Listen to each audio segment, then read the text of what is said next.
Penyakit asma sering kita temui pada orang-orang berada di sekitar kita. Diambil dari bahasa Yunani, penyakit asma berasal dari kata asma yang berarti sulit bernapas. Jika menyerang, asma sangat menyiksa penderitanya karena si penderita kesulitan untuk bernapas secara normal.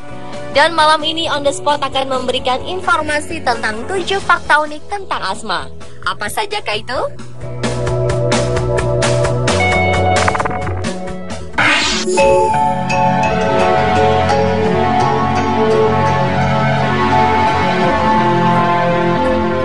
Asma bronkial yang sering disebut sebagai asma atau bengek adalah suatu peradangan kronis yang umum terjadi pada saluran pernapasan dan bronkus atau tenggorokan. Penyakit asma tergolong penyakit kronis apabila terjadi secara terus-menerus dalam jangka waktu yang lama sehingga penderitanya akan mengalami kesulitan untuk bernapas.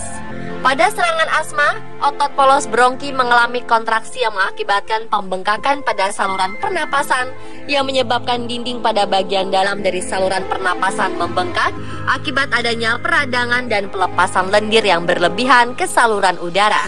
Karena terjadinya pembengkakan tersebut menyebabkan diameter ukuran saluran udara mengecil dan penderita asma akan sekuat tenaga supaya dapat bernapas karena mengalami kesulitan pada saat bernapas.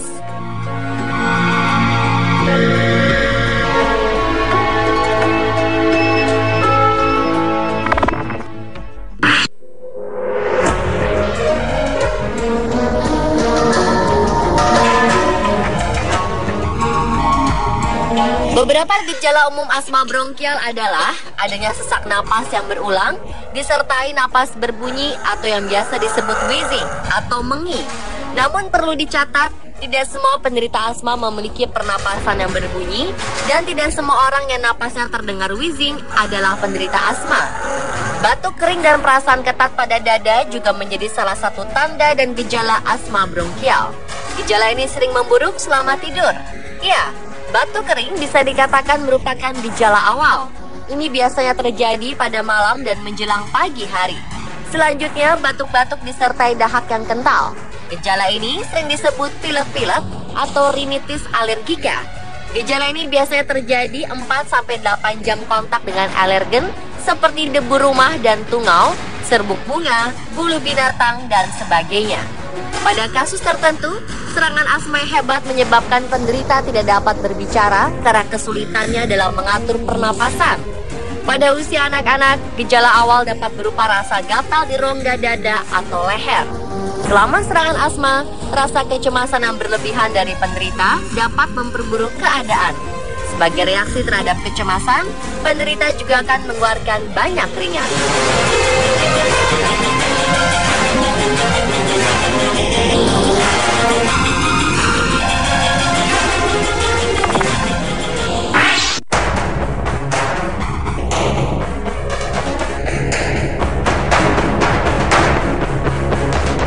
Perlu dicatat, penyakit asma bukanlah penyakit yang dapat menular.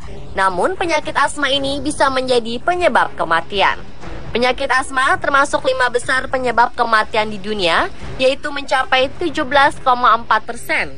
Sementara, menurut Profesor Dr. Faisal Yunus, seperti dilansir dari laman Detik Health, mengatakan, sampai saat ini, angka kematian akibat serangan penyakit asma masih belum memiliki data pasti. Sedangkan di Indonesia sendiri, penyakit asma merupakan penyebab kematian nomor 6 di Indonesia. Kematian akibat asma terjadi tiba-tiba dan mendadak cukup langka. Namun sebagian besar kematian yang disebabkan oleh asma adalah hasil dari gejala-gejala yang menumpuk dan semakin parah. Biasanya hal ini terjadi ketika orang kekurangan oksigen saat mengalami serangan asma. Ketika itu terjadi, serangan asma akan muncul dalam skala yang parah dan bisa menyebabkan kematian. Sementara kematian mendadak saat terserang asma biasanya karena serangan ini membuat orang tak bisa bernapas dan berujung pada kematian. Seperti diungkap oleh Dr. Martin Petrich dari National Asthma Campaign.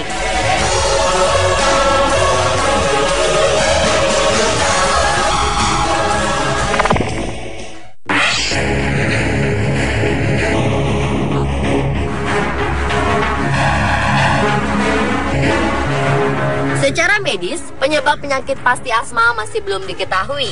Sehingga pengobatan asma sampai saat ini masih pada tahap mengendalikan gejalanya saja. Para peneliti menggolongkan faktor risiko pencetus asma menjadi dua golongan, yaitu faktor ekstrinsik dan faktor keturunan. Penyakit asma yang disebabkan dari faktor lingkungan atau faktor ekstrinsik terjadi pada kondisi di mana penderita sangat peka terhadap suatu rangsangan-rangsangan dari luar seperti polusi udara, asap rokok, zat kimia, debu, serbuk-serbuk, dan bulu binatang. Makanan terutama jenis ikan laut, susu, telur, perubahan cuaca, dan kelembapan udara, serta olahraga berlebihan merupakan faktor-faktor ekstrinsik pemicu asma.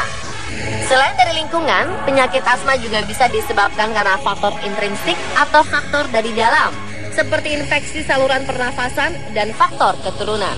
Asma merupakan salah satu penyakit genetik yang diketahui bahwa faktor dari ibu merupakan faktor yang paling kuat untuk menurunkan penyakit asma pada anak-anaknya bila dibandingkan dari faktor ayah. Sekitar 30% dari kasus penyakit asma disebabkan oleh keturunan atau warisan dari orang tuanya. Namun pada beberapa orang yang kondisi asmanya terkontrol dengan baik, maka asma dapat hilang dengan sendirinya ketika menjelang dewasa. Berat badan yang rendah saat lahir dan kondisi kegemukan dapat meningkatkan risiko terserang asma.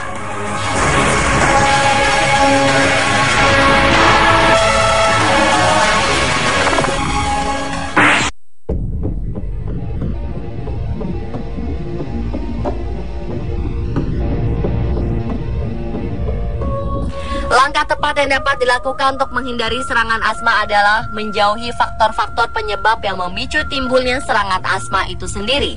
Setiap penderita umumnya memiliki ciri khas tersendiri terhadap hal-hal yang menjadi pemicu serangan asmanya. Setelah terjadi serangan asma, apabila penderita sudah merasa dapat bernapas lega, maka disarankan untuk meneruskan pengobatannya sesuai obat dan dosis yang diberikan oleh dokter. Para penderita juga harus menghindari pemicu asma. Selanjutnya, lakukan tes alergi, karena alergi merupakan salah satu pemicu asma, serta mulailah membiasakan diri berolahraga ringan secara teratur.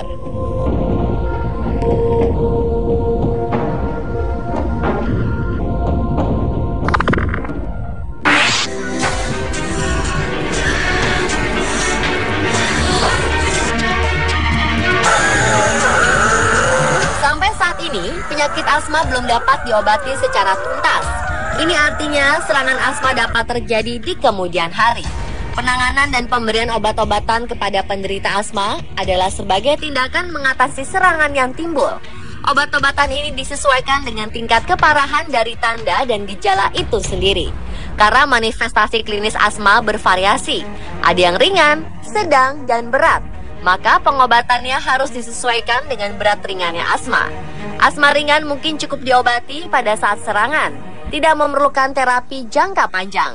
Sedangkan asma tingkat sedang hingga berat perlu dikontrol dengan pengobatan jangka panjang untuk mencegah serangan berikutnya.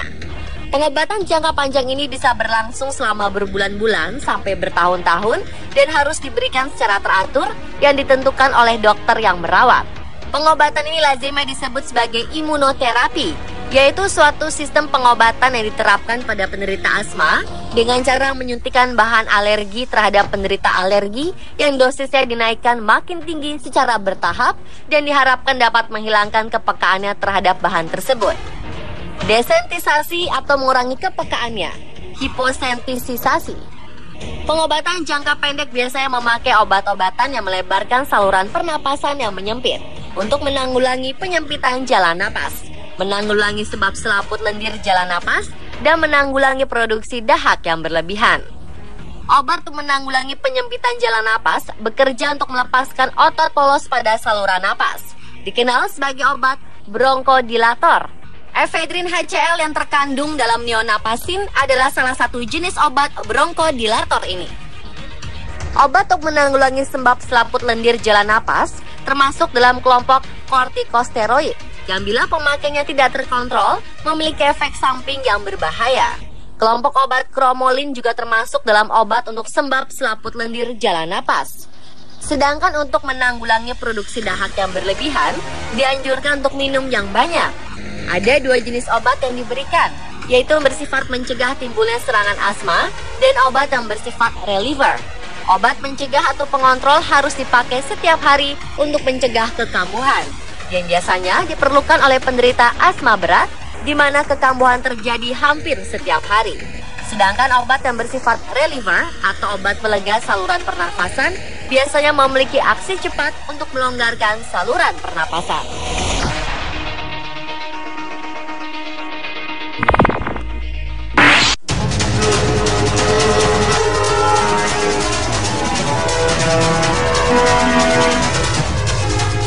Pada saat terjadi sesak napas karena asma, segera berikan obat asma yang dapat melebarkan saluran pernapasan yang menyempit sehingga dapat meringankan dan meredakan sesak napas.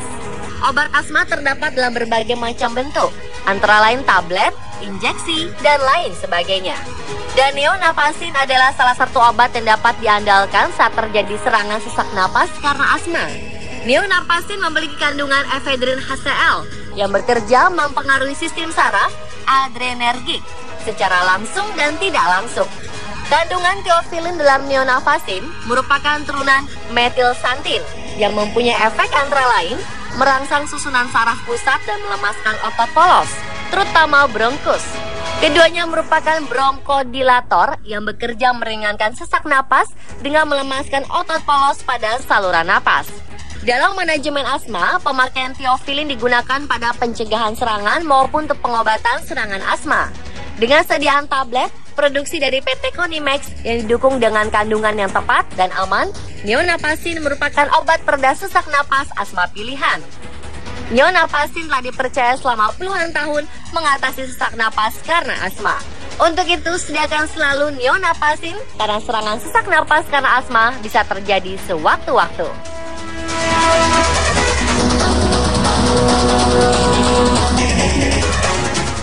Pemirsa, itulah 7 fakta unik tentang asma versi on the spot. Semoga menambah pengetahuan Anda ya.